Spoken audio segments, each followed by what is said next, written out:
Star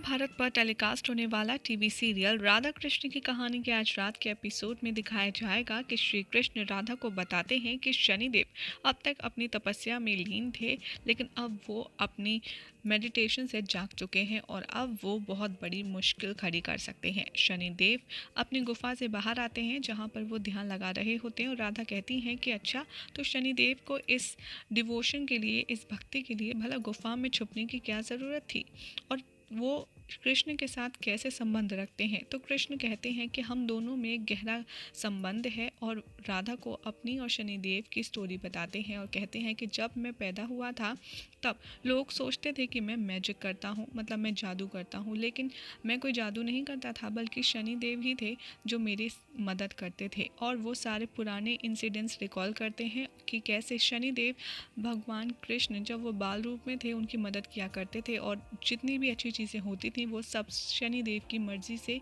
उनकी मदद की वजह से ही होती थी। कैसे शनिदेव और भगवान कृष्ण का जादू देखकर देवता सब लोग आपस में डिस्कस करते हुए नजर आएंगे। आपको सब कुछ फ्लैशबैक में दिखाया जाएगा, जहां पर देवता कहेंगे कि हमें बाल कृष्ण को कुछ ना कुछ अच्छा सा भेंट करना चाहिए, और नारायण का ये जो कृष्ण अवतार है, और इसको देखने के लिए हमें धरती पर जाना होगा, और इंद्रदेव हमारी इसमें मदद करेंगे। इंद्रदेव कहते हैं कि नारायण को तो सिर्फ प्यार चाहिए, उन्हें प्यार की ही भूख है, इसीलिए हमें उन पर सिर्फ अपना प्यार बरसाना चाहिए, बल्कि उन्हें कोई तोहफा या फिर कोई गिफ्ट नहीं चाहिए। देवता यहाँ पर नारायण से मिलने के लिए कहते हैं और बोलते हैं कि हमें भी कृष्ण का बाल अवतार देखना है। इंद्र कहते हैं कि हाँ हाँ, क्यों नहीं, हम सब मिलकर नारायण के दर्शन करने चलेंगे उनके बाल अवतार के। महादेव भी कहते हैं कि एक सेकेंड, उनके पहले कोई भक्त आ रही हैं, पहले उन्हें मिल लेने दो, उसके बाद हम सब चलेंगे। तभी वहाँ पर पूछते हैं महादेव से माता गौरी कि उनके लिए कौन ज़्यादा ज़रूरी है, उनका वो भक्त जिसे बाल अवतार देखना है देवताओं से पहले, या फिर देवतागण। तो दूसरी तरफ दिखाया जाएगा कि शनिदेव सोचते हैं कि नारायण अब पृथ्वी पर आ चुके हैं, और अब इसका मतलब धरती पर अधर्म है और बहुत ज़्यादा पाप हैं, तो इसीलिए अब मुझे अपने खाली टाइम में महादेव की आराधना करनी चाहिए। लेकिन वो अपना कंसंट्रेशन नहीं कर पाते हैं महादेव की आराधना में, इसीलिए वो महादेव से मिलने का मन बनाते हैं। वो कहते हैं महादेव के पास जाकर कि मैं आपकी प्रार्थना करना चाहता हूँ, आपके लिए मैं पूजा करना चाहता हूँ, लेकिन मेरा ध्यान नहीं लगता है, और अपनी सारी प्रॉब्लम, सारी परेशानी महादेव को जाकर के बताते हैं, जिसके जवाब में महादेव कहेंगे कि अगर तुम्हें सही तरीके से मेरी पूजा करनी है तो तुम्हें कैलाश में जाकर के वहाँ तपस्या करनी चाहिए। ये सब देखकर माँ गौरी कहती हैं कि आपने नारायण का बाल रूप देखा है, मैं तो बहुत ज़्यादा उत्सुक हूँ बाल रूप देखने के लिए, आप क्यों नहीं चलते। तो शनिदेव भी कहते हैं कि अगर सब लोग जा रहे हैं तो मुझे भी नारायण का बाल रूप देखना है। महादेव ये कहते हुए हिचकिचाते हैं और कहते हैं कि मेरा ख्याल है कि तुम्हें यहीं रहना चाहिए, लेकिन शनिदेव कहते हैं कि नहीं, मैं भी बाल रूप देखने जाऊँगा नारायण का। महादेव चिकचिकाते हुए उनको कह देते हैं अच्छा ठीक है, तुम भी चल लेना। लेकिन माता गौरी यहाँ पर महादेव के ऐसे अजीब से बोलने का रीज़न पूछती हैं, तो महादेव कहते हैं क्योंकि हो सकता है जब शनिदेव धरती पर बाल रूपी नारायण से मिलने जाएं तब वो हस्तक्षेप करें वहाँ के जो लोग हैं, और उसकी वजह से महादेव के खिलाफ और शनि को भी गुस्सा आ सकता है।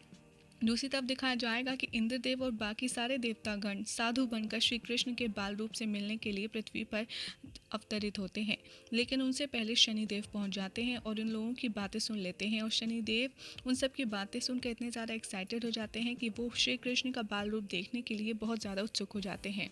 इवन गौरी माँ जो होती हैं वो भी महादेव से कहती हैं कि चलिए ना, हमें भी जल्द से जल्द नारायण के बाल रूप के दर्शन कर लेने चाहिए।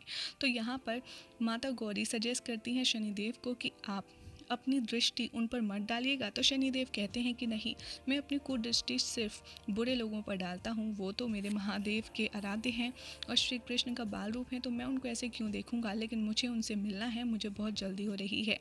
लेकिन जैसे ही शनिदेव बाल रूपी नारायण से मिलने पहुँचते हैं, वहाँ पर उन्हें एक औरत रोक लेती है और कहती है कि तुम कहाँ जा रहे हो।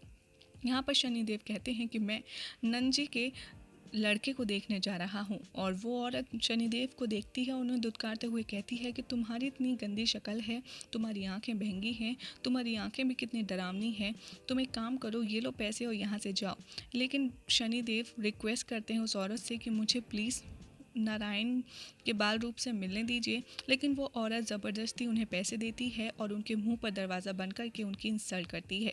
ये देखकर शनिदेव को बहुत ज़्यादा गुस्सा आता है और वो उसी वक्त कसम खाते हैं कि खुद श्री कृष्ण को मुझसे मिलने आना होगा। जब तक वो मुझसे मिलने नहीं आएंगे तब तक मैं नारायण की तपस्या करूँगा और मेडिटेशन करता ही रहूँगा। कृष्ण अपनी स्टोरी कंप्लीट करते हैं और राधा को बताते हैं कि शनिदेव मुझ पर बहुत ज़्यादा क्रोधित हैं क्योंकि मैं उनसे मिल नहीं पाया हूँ। और सामने उन्हें भड़काने का और यमुना को भड़काने का काम बहुत ही अच्छे से किया है। और यमुना ने तो अब अपने भ्राता शनि से मेरी शिकायत भी कर दी है और उन्हें मेरे खिलाफ भड़का भी दिया है। और यमुना दूसरी तरफ दिखाया जाएगा कहेंगे अपने भाई से कि मुझे वृंदावन में बहुत ज़्यादा प्रेम का एहसास होता था, लेकिन कृष्ण ने मुझसे मिलने से मना कर दिया है, इसलिए मैं यहाँ की हर एक चीज़ तबाह कर दूँगी। शनि कहते हैं कि नहीं, मुझे आशा है कि तुम नारायण से ज़रूर मिलोगी और मैं ऐसा हर मुमकिन कोशिश करूँगा जिससे कृष्ण तुमसे मिलने स्वयं आए। और यही हो जाएगा आज रात के एपिसोड का एंड। और क्या होगा कल रात के एपिसोड में आपको बताएंगे हम अपनी नेक्स्ट रिपोर्ट में।